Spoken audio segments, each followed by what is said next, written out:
So here's some extra problems for those of us who might need some help with these compound events problems. All right, so normally in a in-class scenario, I would have this on the board and have people put tally marks next to where they apply, right? So if you play sports and you are 23 to 29, you would put a little tally there. If you wear glasses and you were 40 or above, you would put a little tally there. If you had a birthday in September and you were 18 to 22, you put a tally there, so on and so forth, right? And then on the very bottom, everybody would just put a tally. So if you notice, what happens is these columns are not adding to get the total, right? Because if there are two people in the 40 plus, both people can wear glasses and can have their favorite color being blue. So these are not mutually exclusive. So since someone can wear glasses and have a blue as their favorite color, they would be counted twice here. So we wouldn't add up these people because there's only two people. Does that make sense? Hopefully it does. Cool. All right. So from the graph, the table on top, what is the total number of people who participated in this table? So this is one of the scenarios that I got from one of my classes one semester. So I figured we could just use this. So if we're trying to find the total number of people, well, 16 is the total number of people who were 18 to 22. There were two people from 23 to 29, one person in their 30s, and two people 40 or plus.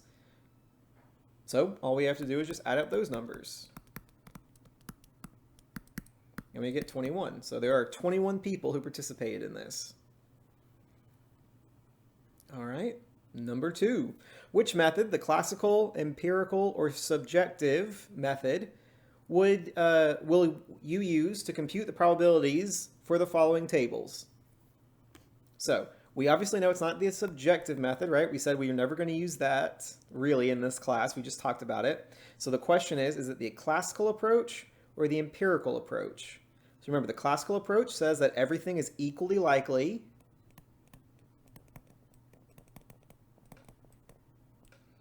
The empirical approach is when there was some outcome, right? There was an actual survey done. So since in this class we would have asked people, right? Do you play sports? Do you wear sunglasses? We're actually doing a survey. So because of that, this is the empirical method. And we're going to be using that because we actually asked people, because this data is from a survey, right? If they're actual observations that we're making, we're going to use the empirical rule, as opposed to like if we were picking up cards or rolling a die or something like that, right? That would be the classical approach. We wouldn't actually be doing it. We would just be theoretically talking about it. So, is the above table an example of a probability model? Why or why not? So let's remember, what are the essentials for a probability model? The first one, you have to have that the probabilities are between 0 and 1. So we could write it like this, right? The probability of each event is between 0 and 1. And we have to have that the sum of probabilities is 1. So, is this a probability model? Well, where are the probabilities? On this table, where's the probabilities? There are none. So can it be a probability model? No, it cannot. Easy enough. So is it a probability model? No, because there are no probabilities.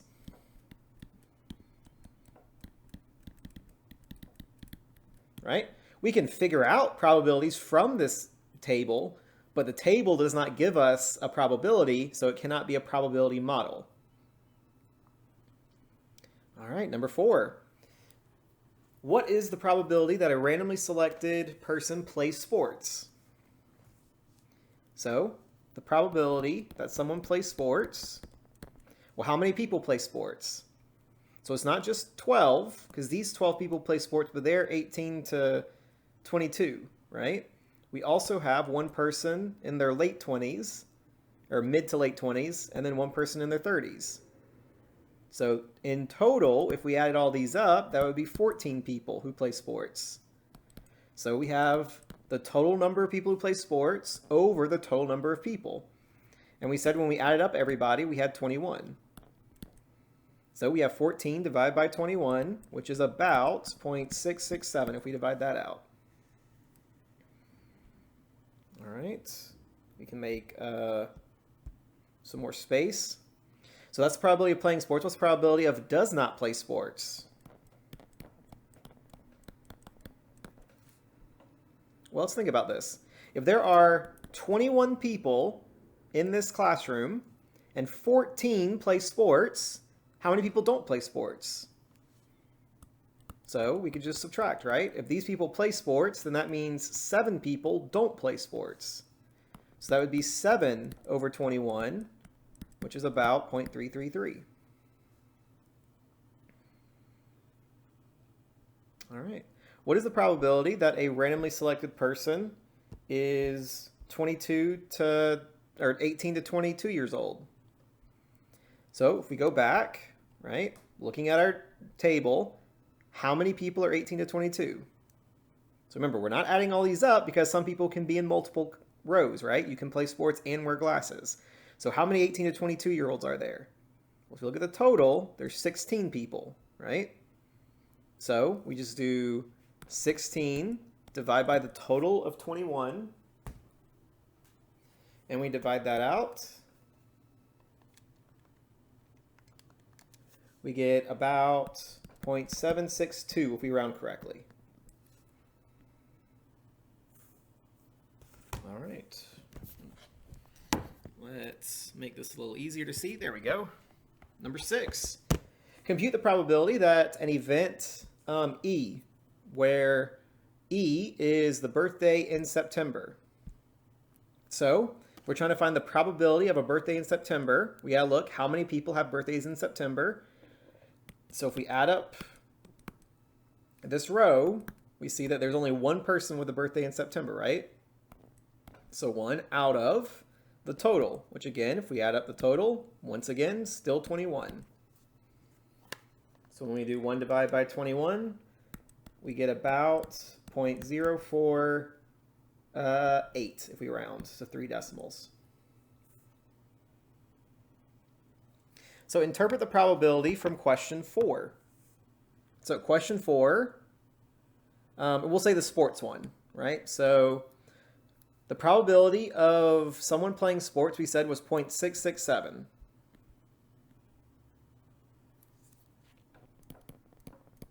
The probability of someone playing sports is 0.667. So if 100 people were selected at random, we would expect there to be about blank who play sports. So it would be expected that about how many would play sports. So if this is 0.667 and there's 100 people, how many would we expect to play sports? So some of y'all might see that there would be about 67, right? So if this is the probability, right, really all we got to do is just multiply this by 100. Right? Since there are 100 people, we multiply it by 100, and we'll get 66.7, which if we round, we'll get 67. Also, if you think about this, right, if you turn that into a percentage, out of 100, it would be 66.7%, which would be 67. So that's another way to think about it. All right. Number 8. What would we expect, or what event, or sorry, excuse me, would the event from question 5 be considered unusual? So we said from question 5, just making sure we got that right. Yep. So question 5, we said that the probability was 0.762. So would this probability be considered unusual? No, right? 76%, that's a lot. And specifically, 0.762 is greater than what number for unusual? 0.05. Good, since it's bigger than 5%, cannot be unusual. What about from question 6? So question 6, we said the answer was 0.048. Would this be considered unusual? Yeah, right? And we can just say because 0.048 is less than 5%. All right. So let's let A be 22 to 23, compute PA and PAC. So PA means the probability that A occurs. So the probability that A occurs is going to be the number of people in A. So A is 23 to 29. So how many 23 to 29-year-olds do we have? Remember, going down to the total, we have 2 of them. So we do 2 divided by the total of 21. When we divide that out, we get about 0.095. Now we got to compute P of AC. Now what does that C mean? Remember, the C means complement, which is another way to think about the opposite, right? So if it is in A, if it's not in A, then it will be in the complement. So A are all the people between 23 to 29. So AC would be all the people not 23 to 29. So how many people are not between the ages of 23 to 29? Well, one way we do it, we can just add them all up, right? So that's 20. If A is 2 people, we can see that these 16 people are not in that age range, this one person and these 2 people. So if we add these up, we get 19. Of course, another way to do it is if there are 21 people total and 2 of them are in the age range, that means 19 are not. But either way, we get the 19 people who are not in that age range divided by 21, which is the total. And when we divide that out, we get 0.905. Right? Some of y'all also might have just seen that we could have just subtracted this from 1, right? If this is if you think about it, this is 9.5%. If 9.5% are between this age range, then if we subtract that from 100%, we would get 90.5%, which is written like that as a decimal. So another way to think about it, there's lots of ways of doing it. As long as you know the way that makes sense for you, just ignore all the other ones. All right. So if 1,000 people, from question 10, if 1,000 people were randomly selected, it would be expected that about how many of them would be between 23 to 29 years old? So since it's 1,000 people this time, we're going to multiply the 0.095 by 1,000. And when we do that, we get 95. So the answer, there we go, would be 95 people. All right, number 12. If S is play sports and T is 18 to 22, let's find the probability of S or T. So remember, or means it can be an either. So if we look at all the people between 18 to 22, right? That's this whole column, but the total number of people are 16, right?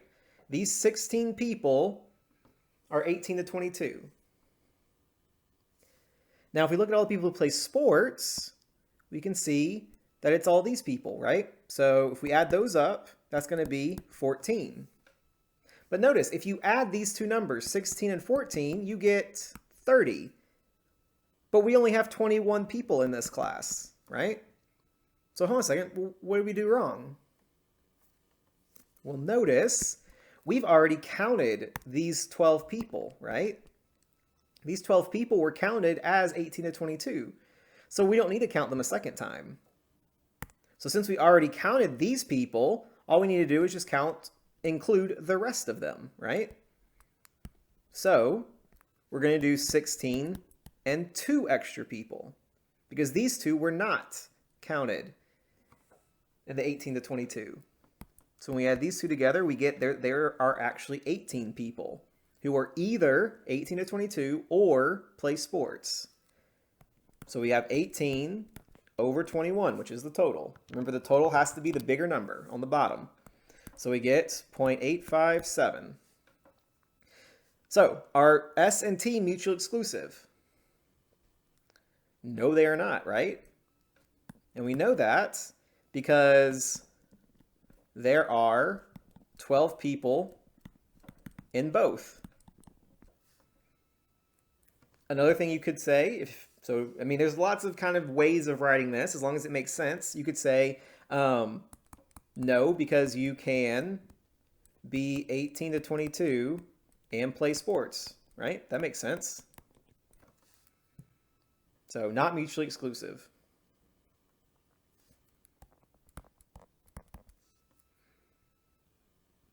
All right, number 13. So A is going to be 23 to 29, and B is 30 to 39. So let's find the probability of A or B.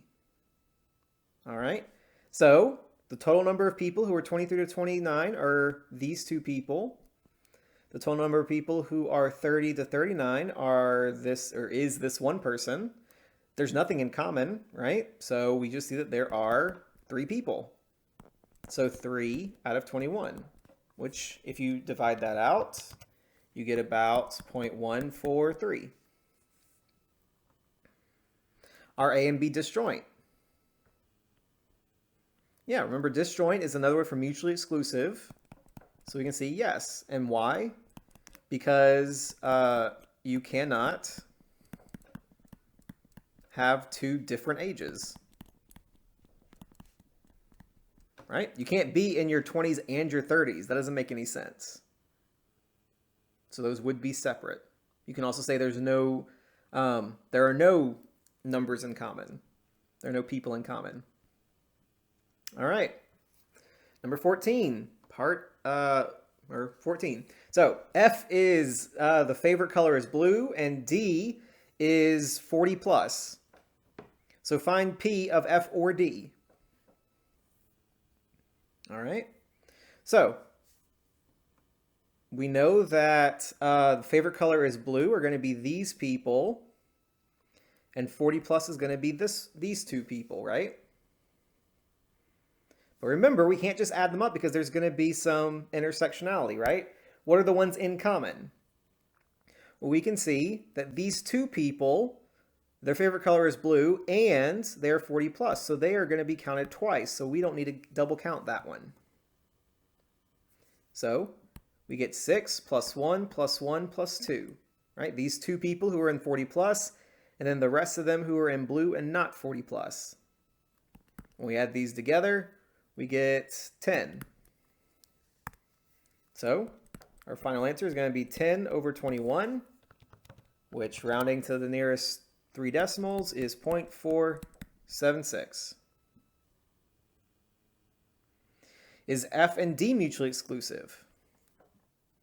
Well, no, right? And we know that because there are 2 people in common. They can't occur at the same time. Part C, find P of DC. So C, remember, means complement, which is just another word for opposite. So basically we're talking about all the people who are not in their 40s or more. So if 2 people are in their 40s, right, then that means that 19 people are not in their 40s.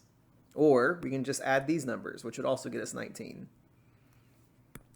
So we get 19 over 21, which we've already said is 0.905. Last problem.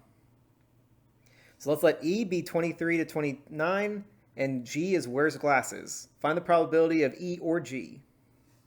So 23 to 29, that's these 2 people. Wears glasses are these people. But don't forget, have we overcounted anybody? Yeah, we've definitely double counted. This one person both wears glasses and is 22 to 29. So we don't need to double count that one twice. So our final answer, we get 7, 2, and 2, which will get us 11.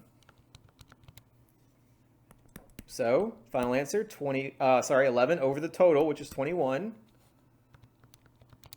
And we get about 0.524. Is E and G disjoint? No, because we have one person in common. So no, because there is one person in common. Also, you can be in your mid to late 20s and wear glasses. Last one. So, find EC. So again, EC, C means complement, which is the opposite. So if E is everybody in 22 to 29, or sorry, 23 to 29, then this is everybody else, right? So once again, if it's not the two people, then it's the other 19. So we get 19 over 21, which we definitely know by this point is 0.905 about. All right. Hopefully that helped a little bit understanding the or, because and is pretty easy. The or is typically the hardest of the two. So if you have any more questions, as always, feel free to contact me. Other than that, have a great day.